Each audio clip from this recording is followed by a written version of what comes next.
Hi, this is Kimberly.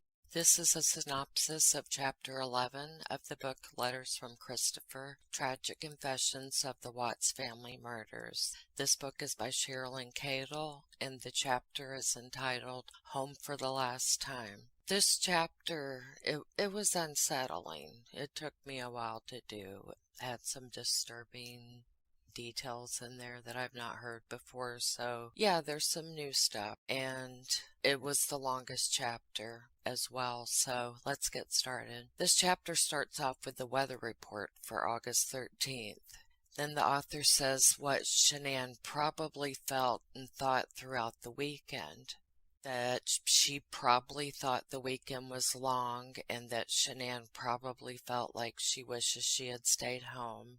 However, in Chapter 7, Chris had urged Shanann to go on this trip to Arizona, and it was simply because he saw it as an opportunity to see Nikki over the weekend. The author then goes on to more probablys and how Shanann must have felt physically and what she may have been thinking. She described Shanann heading home and that she was tired, feeling sick, and very upset about the state of her marriage. We know this to be true from the discovery. She continues with her thoughts on how Shanann must have felt, and I quote, "She probably felt grieved as she thought about having to give up her home and the life she had built with Christopher," end quote.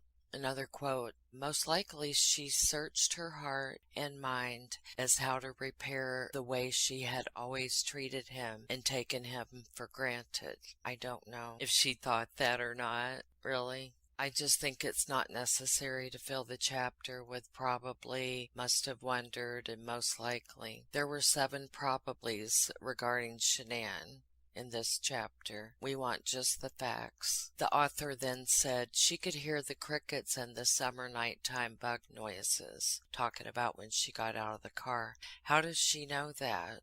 I mean, yeah, I'm sure she did hear crickets and nighttime bug noises. I don't know. Maybe I'm being mean. I have been accused of that. Mrs. Cadle says, had she known that would be the last time she would see her babies, she probably would have gone to each of them and lain next to them and sweetly kissed each of them, telling them she would see them in heaven in a few hours. According to the book, Shanann undressed, put on a t-shirt, left her makeup on, and crawled into bed next to Chris. And I'm just wondering, how does she know that? Is this what Chris told her? Because it doesn't clarify that Chris said this. I'm just wondering if the author is surmising it. As a reader, we are counting on the book to fill in all the gaps that we don't know from everything we've learned thus far, the things we never found out before from the discovery, from people making investigative YouTube videos, things like that. Even if Chris is lying to you, Mrs. Cadle, we need and want to know what he described to you. That's pretty much all we want to hear.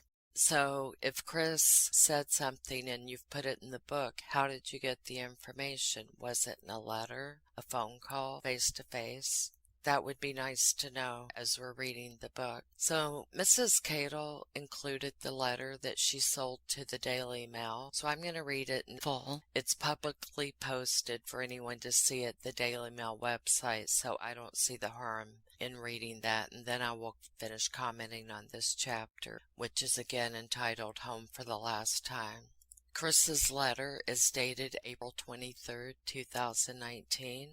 Dear Cheryln, hello again. I hope you are doing well. It's been awesome talking with you on the phone, but I know the 15-minute time frame is a pain. Sometimes I can get right back on the phone, but right now there are other inmates that like to be on the phone as much as I do, so I respect their time as well. How's your dad doing? I've been praying on that every day. Yes, that petition really blew my mind, that people really want to make me suffer like that. Even if they did ever take my pictures, they can't take my memories. An inmate from another institution wrote me about that subject and said, if they take your pictures, they would need to take the pictures from the other 500 to 600 people that have their family pictures up on their cell convicted of the same act. Do I feel like I should be incarcerated for the act I committed? I most definitely think so. Do I imagine myself ever doing anything like this or be a danger to society? I most definitely think not, in all caps. If I were to ever be released, I know I would go straight to a ministry and start going to jails and prisons and help inmates. If God led me to be ordained, I would go that route as well, possibly even a chaplain. Maybe the laws will change one day. My attorney team could see I was different and knew that this was a one-time occurrence for me. They told me that in Europe, the law is I would serve 20 years or so for homicide. And in California, after 25 years of imprisonment on a life sentence, you can be released if you've had good behavior. So there's hope for everyone to live outside prison walls. I know physically I'm behind these walls, but my spirit is free with Christ. If God keeps putting on your heart that there is more to the story than what I told the FBI, you're correct. I don't like saying stuff like that over the phone because I'm never certain when they screen my calls. I know I already told you the vision I had before August 13th when I was lying in bed and all the lights were on in the loft and downstairs, and I felt so alone. That's exactly what happened April 14th when I was laying in bed. Okay, this has April 14th, but this is supposed to say August 14th, so that's a typo. I don't know if you want to send the book or if God does, but here are the things I left out. Number 1, August 12th, when I finished putting the girls to bed, I walked away and said, that's the last time I'm going to be tucking my babies in. I knew what was going to happen the day before, and I did nothing to stop it. I was numb to the entire world. I had literally taken my kids to a birthday party, played with water balloons, had an amazing time, sang songs all the way home, gave them a bath, a shower, ate dinner, read bedtime stories and sang bedtime songs, and still nothing registered. When Shanann had to be somewhere, I always enjoyed taking the girls places or playing outside because it was our opportunity to bond, and still the night before I couldn't stop myself from what I knew would occur the next morning. Number 2, August 13th, morning of. I went to the girls' room first before Shanann and I had our argument. I went to Bella's room, then Cece's room, and used a pillow from their bed to kill them. That's why the cause of death was smothering. After I left Cece's room, then I climbed back in bed with Shanann, and our argument ensued. After Shanann had passed, Bella and Cece woke back up. I'm not sure how they woke back up, but they did. Bella's eyes were bruised, and both girls looked like they had been through trauma. That made the act that much worse, knowing I went to their rooms first, and knowing I still took their lives at the location of the batteries. Number 3, the reason the medical examiner found oxycodone in Shanann's system is because I gave it to her. I thought it would be easier to be with Nicole if Shanann wasn't pregnant. I don't know if this was a spiritual visit, but I had a dream Cece was dancing next to the chair in my cell. When she was dancing, all of my folders on the chair started moving, and I thought she was in trouble, so I said, "Watch out, get away, watch out." Then I woke up. I hope she's coming back. I hope everyone comes to visit me. I'm trying to see if I can clear my head better before I go to sleep to help. I like that John 10:10 passage you sent. I wish I could have had an open ear to hear the Lord calling me back in June, July, and August. If we run after sin, we won't hear our shepherd calling us. I couldn't discern between the good spirits and the evil spirits, and that eventually lodged me into a deep pit I couldn't climb out of. Take care, and God bless, Chris.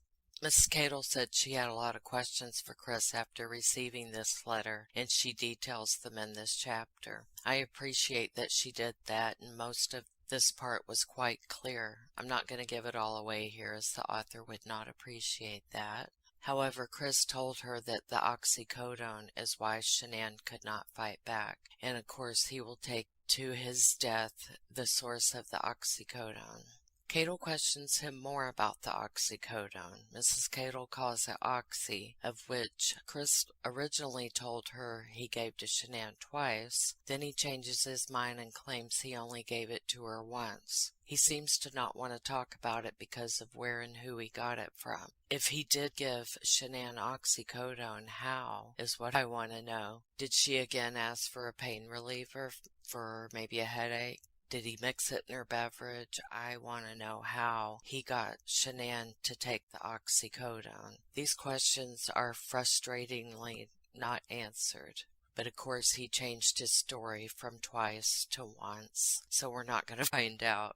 After this part, Mrs. Cadle is quoting Chris for several paragraphs. It gets highly disturbing at this point, but I can't tell you everything. I don't want to say it anyway, and the author still wants to sell her book, which is fair. So, according to Chris, what he told Cadle, and this part was all quoted from Chris, so this part is not the author's opinion or probably things like that. According to Chris, Shanann was crying, making mascara run down her face. She was crying because of the things Chris was saying, and she did not want to separate, and she told Chris that she loved him. Shanann went from crying to getting royally pissed. Chris told her he did not love her anymore and that they were not compatible. Apparently the same as he told her in a text when she was in North Carolina. He makes no mention of telling her about his affair with Nikki. Chris said, and I quote, "She was used to getting her way, and when she saw she wasn't, she would revert, as always, to anger and threats to get what she wanted." And in this chapter, Chris talks about his anger. Finally, that anger he's kept bottled up. Chris said he was tired of her telling him what he could and could not do. She kept him from his family, and he was tired of being in the background. And also, he said Shanann made demands. He very briefly describes murdering Shanann, and he said, and I quote, "I knew if I took my hands off of her, she would still keep me from Nikki." He then adds, quote, "It was even easier than the girls." Very disturbing. Then we graphically read about how he got Shanann downstairs after she passed away. It includes dropping her twice on the floor. The girls witnessed this, and they witnessed him trying to take her down the stairs. The girls were crying, and Chris says, and I quote, "I could not comfort my girls. I had no desire to. What a nightmare this was." End quote. Just to clarify, he means it was a nightmare for him. Then Chris quotes, "This is the reason I killed them first, so they did not have to witness any of this. I wanted to take them peacefully and make it so much easier for them and for me." End quote. He mentions that he feels like the girls waking up and walking around as God's third attempt for him to stop what he was doing, but he didn't. After backing his truck into the garage, he made sure to grab his lunch, a rake and a shovel from the garage. Chris says, quote, "I got Shanann out to the truck by mostly dragging her." End quote. He tells about later that day at Nate's house, thinking it must have recorded the girls walking out to the truck and him lifting them in. Bella told him they couldn't ride with him because they needed their car seats. He told them no, they didn't, not this time. Chris stated, quote, "It hurts, but I remember being so mad they were still alive." End quote. He said he was shaking all over throughout the drive to Survey 319. He describes killing Cece and putting her in after opening the hatch. Chris said, quote, "She went in pretty smoothly." End quote. "Instead of the love I always had for her, numbness was in its place. I could not feel anything for her." Those are Chris's words as well. After killing Bella, who put up one hell of a fight, Chris says he felt, quote, "empowered." I wonder if this idiotic moron hears himself. He describes overtaking a 4-year-old girl who vigorously fought for her life, his daughter, and he found it empowering. He then tells us the horridness of putting Bella into the tank. I won't read that description. He digs a hole for his wife, and we get a few disturbing details about that. he notes that the dirt was loose and easy to move. After burying Shanann, he said, quote, "All I could feel now, I was free to be with Nikki. Feelings of my love for her were overcoming me. I felt no remorse." End quote. He said he felt no remorse twice. I guess he wants to make sure there is no doubt in our mind that he felt no remorse. Oh, and he reiterated that he had no feelings whatsoever. He quotes, "The darkness inside of me had won." Chris told Mrs. Cadle of his and Shanann's argument that morning. He said, quote, "I hate so much that I came back to her with, 'I don't love you anymore, and I'm not compatible with you anymore.'" End quote. The no feelings thing that he talks about reminded me of a text from Shanann to Chris found in the Discovery. Shanann said in the text, "I realized during this trip what's missing in our relationship. It's only one-way emotions and feelings. I can't come back like this. I need you to meet me halfway. You don't consider others at all, nor think about others' feelings." Chris then babbles on about his anger and about how if he had not killed them, then Shanann would have changed the locks in the house that afternoon while he was at work to show that she was still in control. He was worried about what the neighbors would think to see him put out of the house and him having to make a scene to get back in. As he left Survey 319, Nikki texted him telling him to look up the Metallica song called Battery. And of course it was an oil battery the children were put in. Cadle recommends looking up the lyrics to this song. She finds it interesting that Chris thinks that we should only believe it's a coincidence. I myself have thought that it's unusual that Chris likes heavy metal. It didn't seem to go with his quiet and meek persona that people have said he presented to the world. But we now see this other side that he presented to the world, so it totally makes sense to me now. You can probably tell from the tone of my voice, this chapter was hard for me to digest. I must say it shocked me. I thought I was done being shocked with this case, but of course, I didn't share everything I read in this chapter. You really need to read it for yourself. Plus, Mrs. Cadle would appreciate that. But honestly, I still don't think Chris Watts has given all of the details. I was nearly in tears reading this, and I had to stop several times, then go back to it, reread it. It was sickening. Mrs. Cadle says of the children that she believes they were probably very afraid. You think? I think she's talking about when on the ride to the oil batteries that they were dropped in. It's my feelings that Chris murdered them because he was mad at Shanann for being controlling, and he knew that she wasn't going to, quote-unquote, let him be with Nikki. Well, Shanann showed her personality to you when you were dating. Still, you proposed to and married her.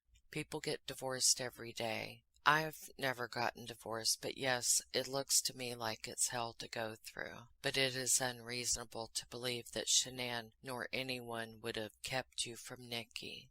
But I think it's peculiar that he seemed to be almost matter-of-factly planning these murders, but says his anger didn't start until this argument. And I want to say this is hands down the best chapter in the book so far. I like the way Mrs. Cadle detailed asking him about the oxy. That is what I as a reader have been looking for. I feel like I better understand what happened now. Not fully understand, but yeah, better. There was some new information, and I must say that Chris's coldness and callousness comes out in this chapter. However, how are we to believe what Chris says? He most definitely has mental illness going on. It seems hard to me to trust if the part is true about the girls getting up and walking around after he so-called smothered them each with a pillow. But he's had nothing but time on his hands, so how do we know for sure that he's not weaving new and shocking details to get more attention? We don't. And with that, I'll end this video, and I will pick up with chapter 12 in the next one. Thank you for listening.